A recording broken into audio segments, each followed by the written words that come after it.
Britain's royal palaces. Historic. This, a twin-towered Italianate vision by the sea. Extravagant. It just shouts power and richness. And jam-packed with secrets. Their floating palace was the only palace that didn't leak. In this series, we gain privileged access inside palace walls. I'm heading for one of the most unexpectedly spectacular and costly parts of the palace, the roof. And uncover the hidden treasures within. It wasn't until the fire that these beautiful paintings were rediscovered. We unearth the palace's dark secret histories. Kew Palace had been a secret place of torture. And we reveal the truth behind their most dramatic moments. Charles and Camilla probably just had their head in their hands and thought, what else could go wrong? This was the closest that Hitler got to actually killing the British royal family. I sat bolt upright in bed saying, what fire at Buckingham Palace? The tears almost flowed.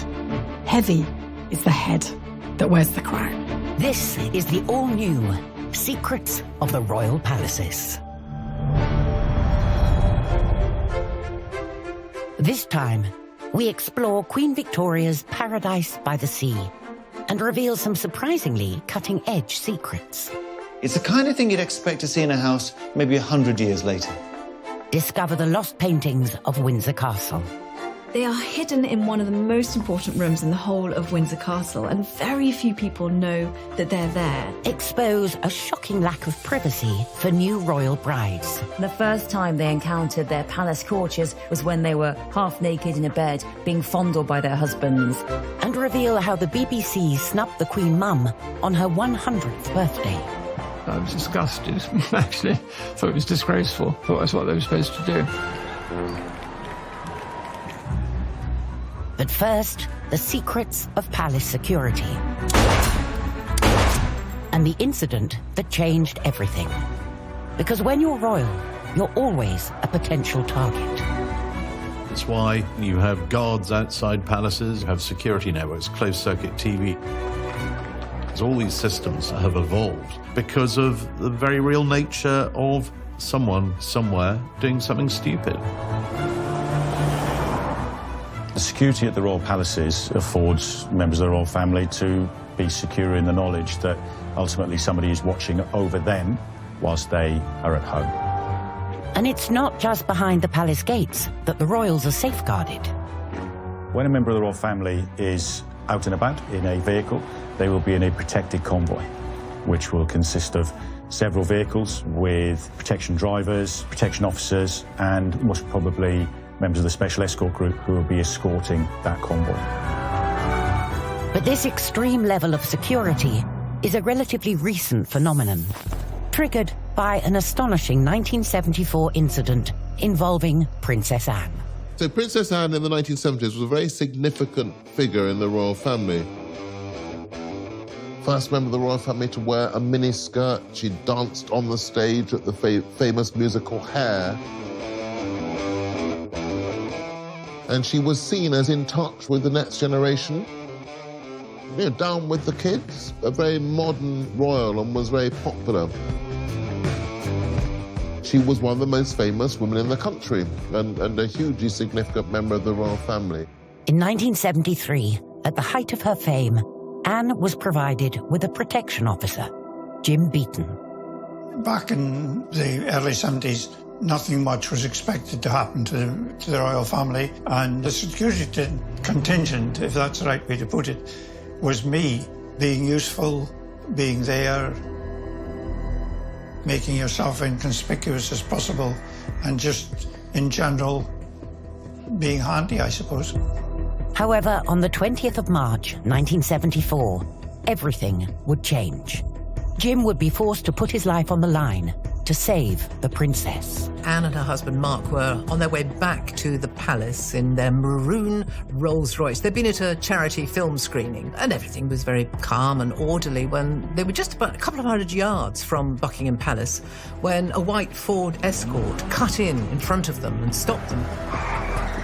We got overtaken by a white car, which pulled in front, and with the driver had no option but to stop. Suspecting road rage, Jim got out to speak to the other driver. After that, things only got worse.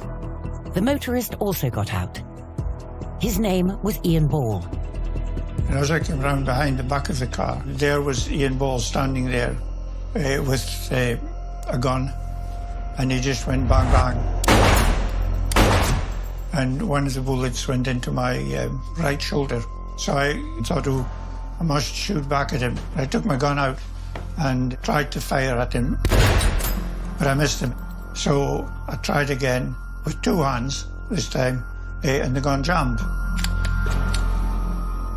The one moment you are defending the Monarch's daughter, you're defending yourself, you're defending all the other people in the car, your gun jams, you get shot. And what does he do? He keeps on trying to stop Ball. So I came back round the near side of the car again, and Ian Ball was there pointing his gun at Princess Anne. The gunman, Ian Ball, managed to get right up to the car and pull on the handle. He was trying to get the princess out. Jim Beaton somehow or other managed to get back into the vehicle and put himself between Anne and the gunman. Well, he fired, and the bullet went into my hand. And gunman Ian Ball wasn't done yet. He was standing there, he had a gun in each hand, and he fired the other gun, and it went into my abdomen.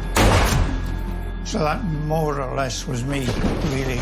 The chauffeur got out, he was shot. A passing journalist from the Daily Mail, he tried to help, he was shot. And a young policeman who was on the scene very quickly, Michael Hills, he was also shot. So we had 4 men shot and bleeding, and the princess with the man trying to grab her, pull her out of the Rolls Royce. It is unthinkable, really. It rapidly became clear when Ball opened the door and tried to grab the princess that it was a kidnap attempt. Later, we'll discover how the princess dealt with her armed attacker. Ian Ball is explaining to Princess Anne, I'm going to kidnap you, and there will be a ransom. I mean, it's extraordinary. Whilst kidnappings on the Mall are thankfully rare, the royals do find the more everyday stresses of London palace life something of a drag. Down the years, they've always sought time away from the public eye, which is why in 1840, Victoria and Albert went house hunting, or more accurately, palace hunting, for a more secluded home. Victoria and Albert needed an escape that was away from London, but still within a day's reach, a place where their children could play and where they themselves could have a relationship with nature and commune with the beautiful surroundings. They stumbled upon a wonderful location on the Isle of Wight, and here they built their dream home. In 1845, Queen Victoria and Prince Albert found the perfect site for a palace removed from the stir of London. It was an old square house set by the seaside on the Isle of Wight. It was too small for their needs, so they transformed it into this, Osborne, a multi-towered Italianate vision by the sea. Having bought the 2,000-acre estate for £28,000, Victoria gave Albert free rein to design and build his perfect palace. The one thing that Osborne House did present Albert with early on in the reign was a chance to express himself, his vision. In the 1840s, people were building in all kinds of styles. If you wanted a new royal palace, you could choose something like an old-fashioned castle, or maybe the Gothic style, like the Palace of Westminster. But Victoria and Albert had Central European sensibilities, where there was a rising fashion for the Italian Renaissance. Just the situation of Osborne reminded Albert, who Victoria called the creator, of his travels to the Bay of Naples. And he and his builder, Thomas Cubbett, produced this vision with 2 towers to look out toward the sea. Between 1845 and 1851, Albert created a house fit for his queen. And that included a very 21st century consideration, because Albert knew his wife would need to work from home. So he made sure that Osborne House included a tailor-made office space. This is Victoria and Albert's sitting room, where they would work at their desks through correspondence brought in from London. The two desks look equal for the Queen and her consort, working side by side. Underneath, you can see buttons there with wardrobe and page that Victoria could pull to get assistance. They were similar on Albert's desk, but now they've gone. But while we're here, there's a secret little detail that's worth pointing out. Albert's desk is slightly higher than Victoria's to accommodate his longer legs. It's a nice personal touch. But different-sized desks are far from the only innovation Albert introduced to Osborne, as we'll discover later. You name it, he was pushing the envelope in terms of technology. And we'll reveal the astonishing tale of Windsor's secret paintings. These pictures are probably the most surreal series in the whole royal collection.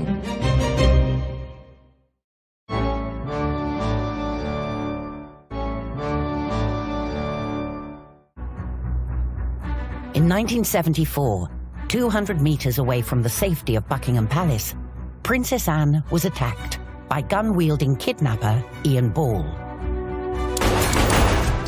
Having already shot and injured 4 people, his plan was to kidnap the princess. He'd rented a house where he was going to keep the princess locked up. He seriously expected that he was somehow going to be able to leave the country, having just kidnapped the monarch's daughter. The police found a ransom note. It was demanding £2 million in £5 notes in 20 unlocked suitcases, which had to be delivered to a plane which was bound for Switzerland. And not only that, the Queen had to appear on board the plane to verify this transaction. But first, Ball would need to get a very stubborn princess out of her car. Anne is very much her father's daughter, and she says what she thinks. So she doesn't mind using a bit of broad Anglo-Saxon. Ian Ball is explaining to Princess Anne, I'm going to kidnap you, and there will be a ransom for this. And her brilliant one-liner is, not bloody likely. I mean, it's extraordinary. She was incredibly cool in the most dreadful, terrifying situation. You have moments within incidents whereby you can kind of turn the tide, and that may have been quite a pivotal moment because he may have fully expected her to do as she's told, get out of the car, but she actually challenged him, and certainly that wasn't what he was expecting.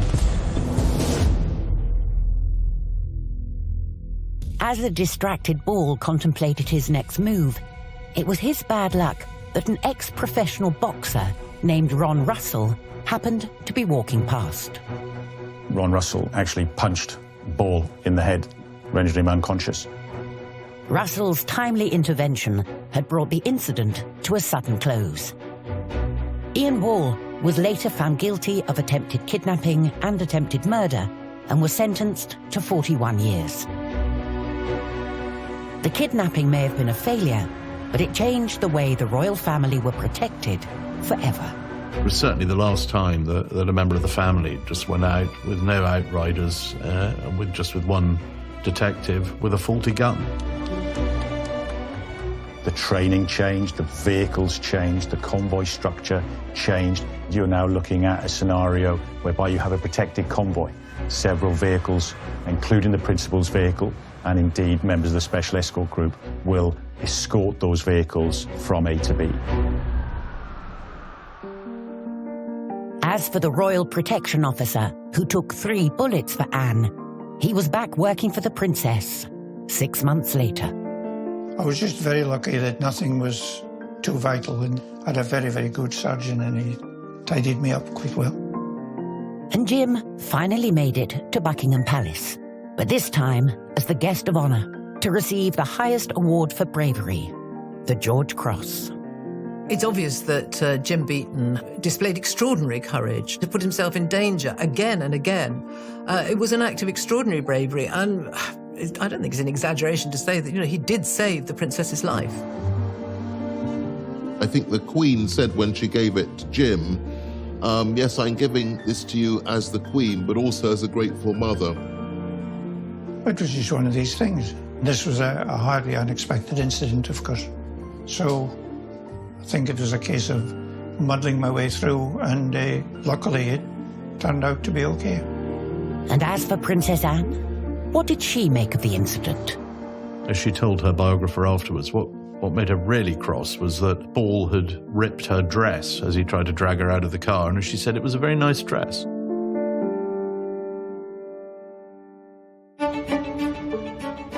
"70 miles away from Buckingham Palace on the Isle of Wight lies Osborne House, Victoria and Albert's family home. The design was inspired by Italian palaces, or palazzo, built centuries earlier. But inside, Albert ensured Osborne was anything but backward-looking. The Victorian period is the great era of science.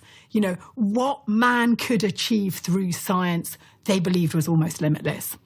Albert was very interested in science and technology and engineering, and at Osborne, he had free rein to indulge himself.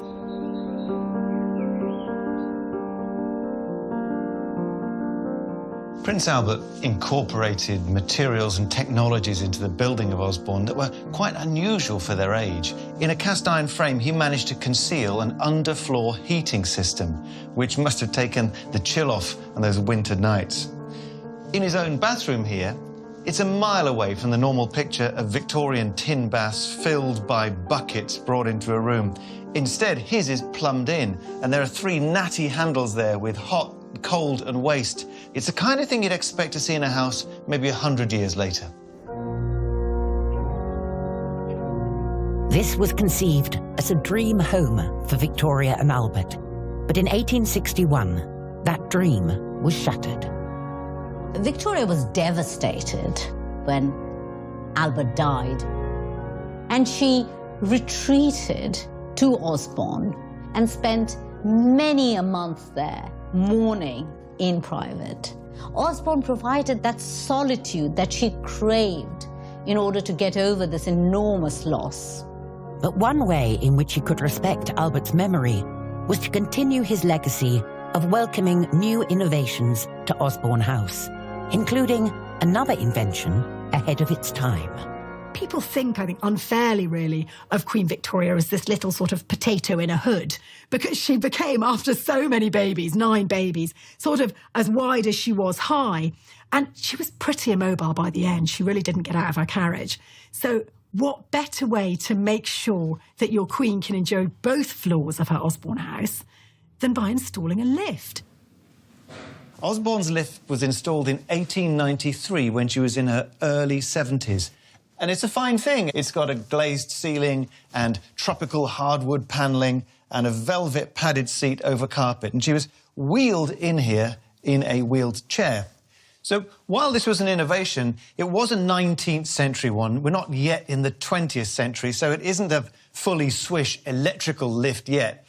Her convenience of going between the ground floor here and the first floor above depended on the raw muscle power of some poor servants who used these ropes and a winch up there to pull her up and down. Later, we'll discover that installing a new lift was nothing to the unique banqueting hall she built, inspired by her most controversial servant.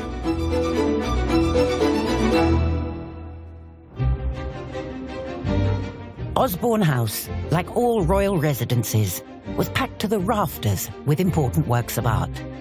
The royal collections boast portraits of famous royals, depictions of great military victories, and works by the most revered artists on earth. But hidden on the walls at Windsor Castle are some royal paintings unlike any others. These pictures are probably the most surreal series in the whole royal collection. They are completely different from all of the other things that you are going to find. This is the story of Windsor's secret pantomime paintings. They are hidden in one of the most important rooms in the whole of Windsor Castle, and very few people know that they're there. For 200 years, Windsor's Waterloo Chamber has been the monarch's entertainment venue of choice, with guests watched over by the historic worthies portrayed on its walls. The Waterloo Chamber is one of the most important rooms in the whole of Windsor Castle. It is packed full of Thomas Lawrence paintings. The paintings were commissioned to celebrate the defeat of Napoleon. These portraits are quite serious. They're quite austere. They're very much a reminder to all of the dignitaries and politicians who would go into the Waterloo Chamber that Britain was at the forefront of success. But when, in 1940, the Nazis began the aerial bombardment of Britain, the royal palaces and their priceless contents were sitting ducks. Many of the treasures were taken away for safekeeping. This included Lawrence's famous series of Napoleonic paintings, but that left the walls of the chamber looking very dreary, very empty, very drab.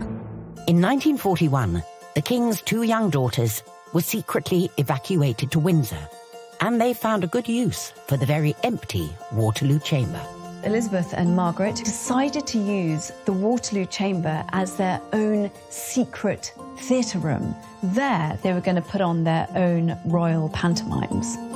The resourceful princesses recruited help from pupils at the local royal school and employed the theatre-loving headmaster, Hubert Tanner, as director. And the very first pantomime they put on was Cinderella. Princess Margaret acted Cinderella, and Princess Elizabeth was Prince Florizel. But the walls of their theatre needed brightening up, so Mr. Tanner commissioned some artwork from a 14-year-old evacuee from Manchester named Claude Wattham. Claude Wattham was an art student. He'd been asked to add some colour and brightness and energy to the Waterloo Chamber. To me, this is amazing. He's a teenager, and he has been commissioned to paint a room for princesses. And it was this young boy who came up with these stunning pantomime pictures. Based inside Windsor Castle, the young art student used whatever he could find to paint his royal creations. They're actually painted in poster paints, you know, those brightly coloured pots that you have in schools and nurseries. And then they're not even painted on canvas. They're painted on bits of wallpaper that has then been stuck deliberately onto the wall. Claude painted a series of 16 life-size pantomime characters.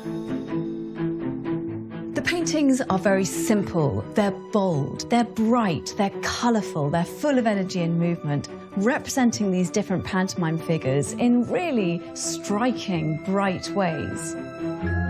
You've got all of the greats in there: Aladdin, Cinderella, Puss in Boots, Mother Goose, Little Red Riding Hood. The list goes on and on. I love them, I love their colour, I love their shape.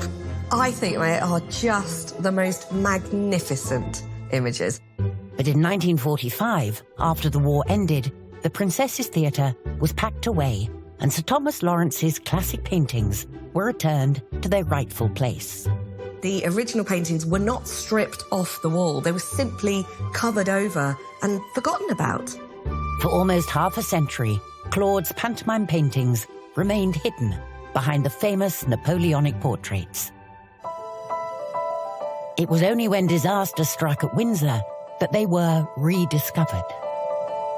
It wasn't until 1992, when there was a huge fire at Windsor Castle, that artworks were removed from the Waterloo Chamber, Lawrence's paintings were hoiked out of their frames, and suddenly the Wattham paintings were revealed again. Now back behind the famous war portraits, the pantomime paintings may be hidden, but if you listen carefully, you might just hear the distant call of, "It's behind you." I had to choose between the Lawrence masterpieces and the pantomime paintings. I know which ones I prefer, and it's the pantomime ones. Coming up, the secrets to organising a palace party from the man in the know. So I did the Silver Jubilee, I did the Royal Fireworks, I did the VE Day and VJ Day. And the less than appetising truth of Henry VIII's palace feasts. No, it's awful. Oh, it definitely tastes like pig's foot to me.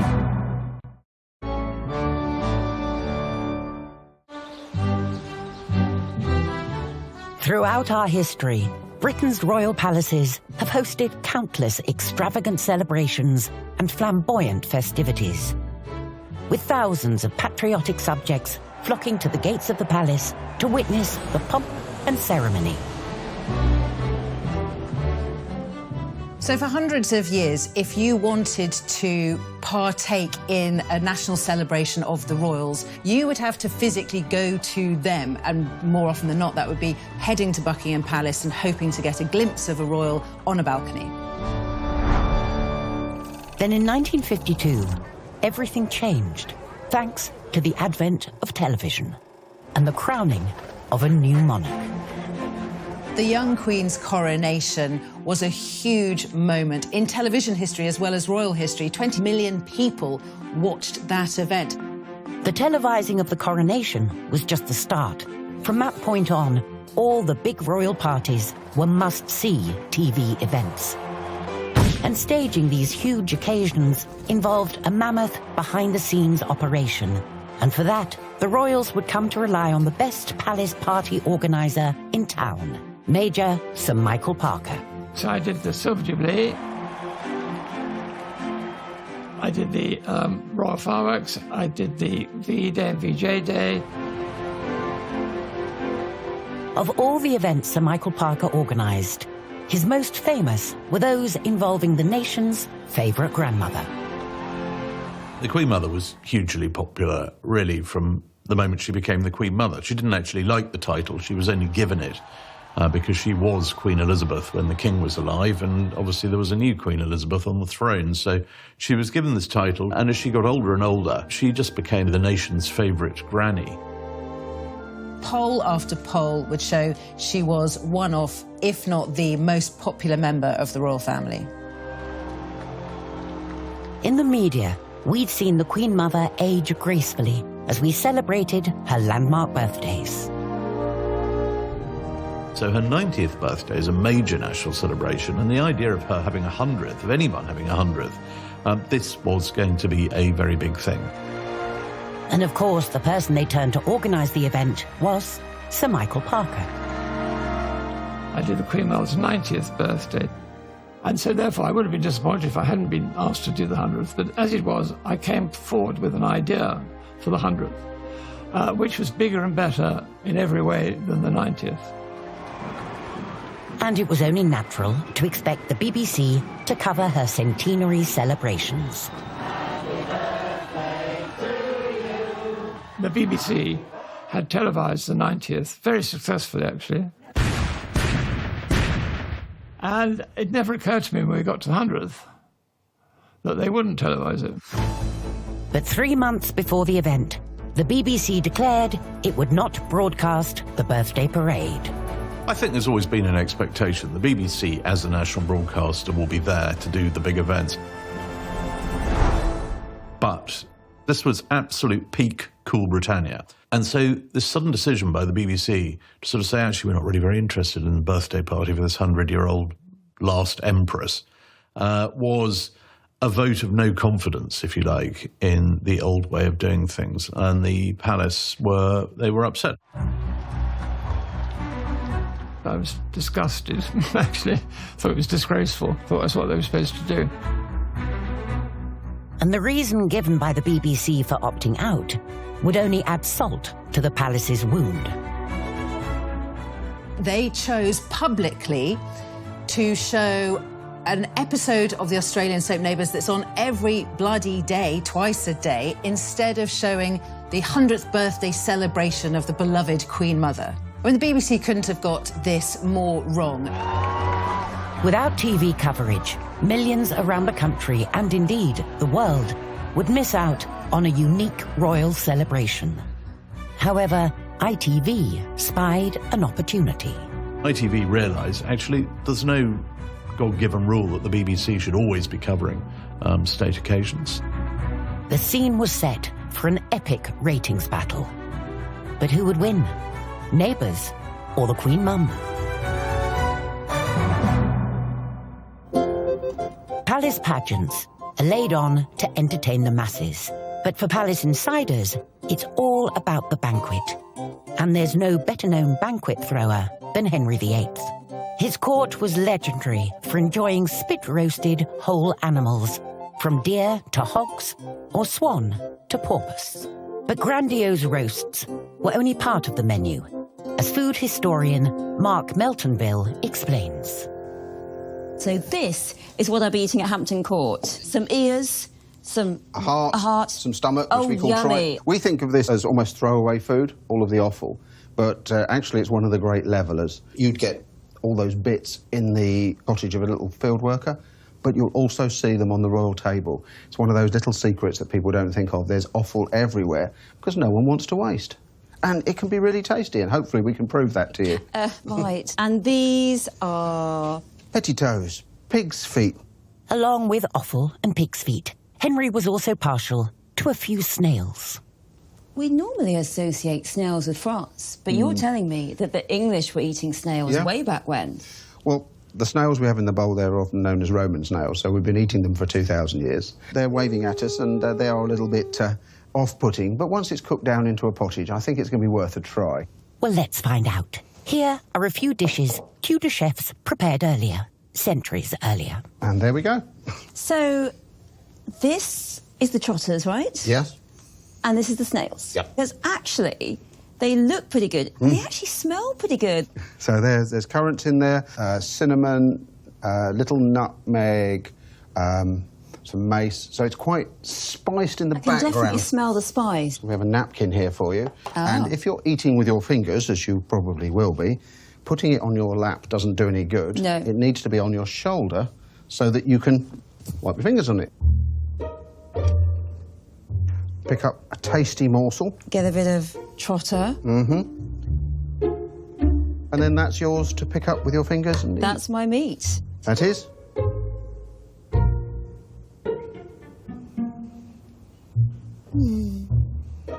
No, it's awful. It definitely tastes like pig's foot to me. OK. Yes. Moving swiftly along to the snail pottage, then, if that's not your taste.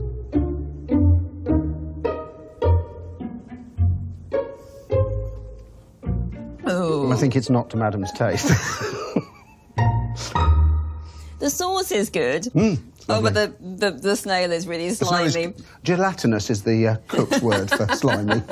Mark, you've taken me to Henry VIII's table. I'm a bit dubious. I'm not really sure about either the pig's trotters or the snail pottage, but I admire the idea of using all the animal. Palace feasts have always revealed a great deal about the monarchs behind them. At Osborne House, Queen Victoria would create a banqueting space that reflected a late-life obsession. In 1890, this wing was begun to create a new state reception room. The outside of it blends with the rest of the building, but the inside is something else altogether. It's called the Durbar Room, after the Indian word for a state reception, or at least the space in which one is held. And that gives us a hint of what we'll find inside. Victoria commissioned this room to reflect her recently acquired status as Empress of India. The Durbar Room has the layout of a traditional medieval hall, but the fantastic interior decoration transports us to the Indian subcontinent. It was designed by John Lockwood Kipling, director of an art school in the Punjab and father of Rudyard Kipling, who wrote the Jungle Book.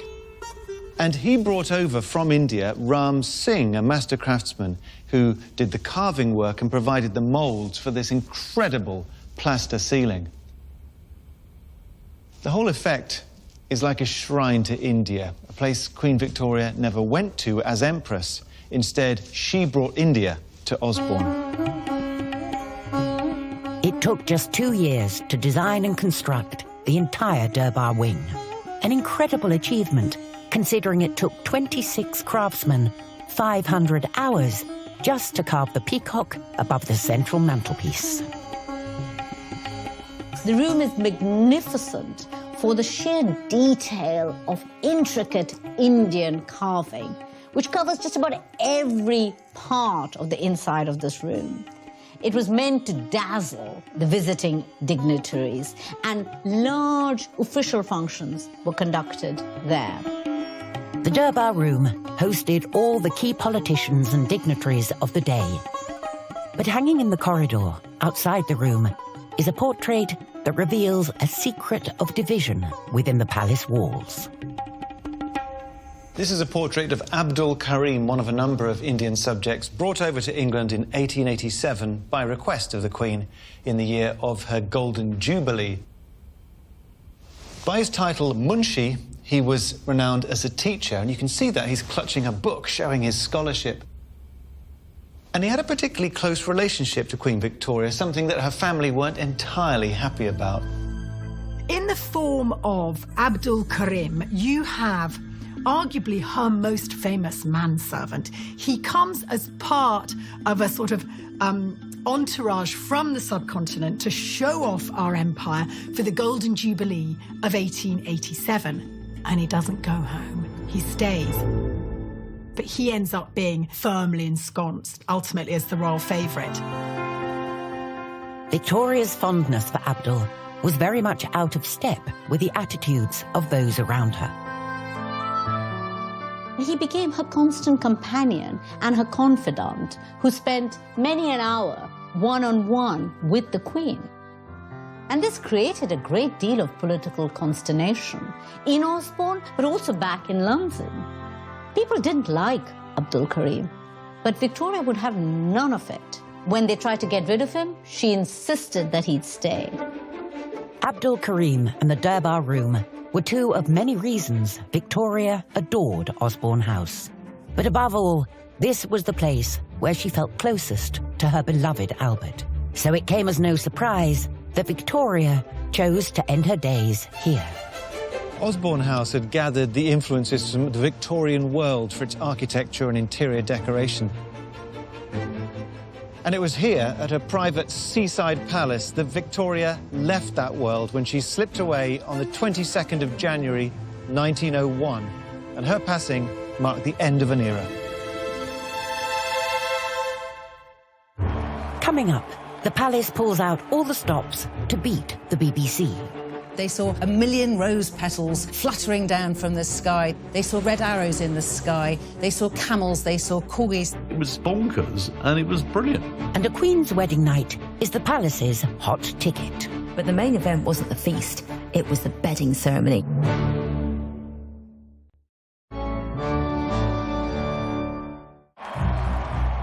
When the Queen Mother turned 100 in the year 2000, the BBC chose not to screen the party, preferring to air an episode of Neighbours.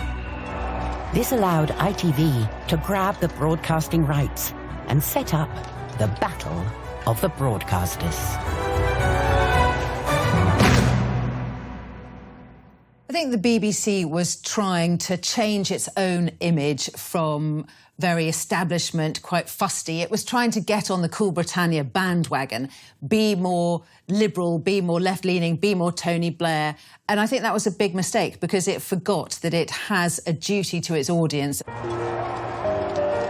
On July the 19th, 2000, ITV's coverage began as thousands lined the Mall to see the Queen Mother make her way from Buckingham Palace to Horse Guards Parade for a show masterminded by Major Sir Michael Parker. We had something like 14,000 people in the show. It was pretty full-on stuff. We had a choir of about 1,000. We had full symphony orchestra. Then we had all these charities, everything you could think of, from the National Trust to the children's homes, and then, of course, all her regiments were on parade. But, you know, all the normal things you have for a small birthday party. For over an hour, the Queen Mother watched on and waved as the colourful representation of her life paraded by. So you had everything from depiction of Hillary conquering Everest to nannies, the First World War, lots of soldiers, of course. I mean, the Queen Mum loved marching bands, so they were very much there. They saw a million rose petals fluttering down from the sky. They saw red arrows in the sky. They saw camels. They saw corgis. They saw 100 doves being released. I remember as a royal correspondent sitting there with a list going, how many more organisations has she been involved with? But that was the great thing about it. I mean, everybody from the Poultry Club to the Black Watch, they had their moment. I mean, it was bonkers and it was brilliant. The Queen Mum clearly had a great day. But was anybody else watching? More than 7 million people tuned in to watch the pageant, more than double the number that the BBC got for that episode of Neighbours. ITV totally nailed it. So it serves bloody BBC right. It was proof that, you know what, the British public love a royal occasion. God bless you all, and thank you. All too late, the man in charge of the BBC's decision, Greg Dyke, realised the error of his ways. I have to say, when I talked to Greg Dyke sometime afterwards, he said it was almost the worst decision he'd ever made in his life. Today, royal palaces are sanctuaries of privacy. But it hasn't always been the case. In the past, everything was public, even the wedding night.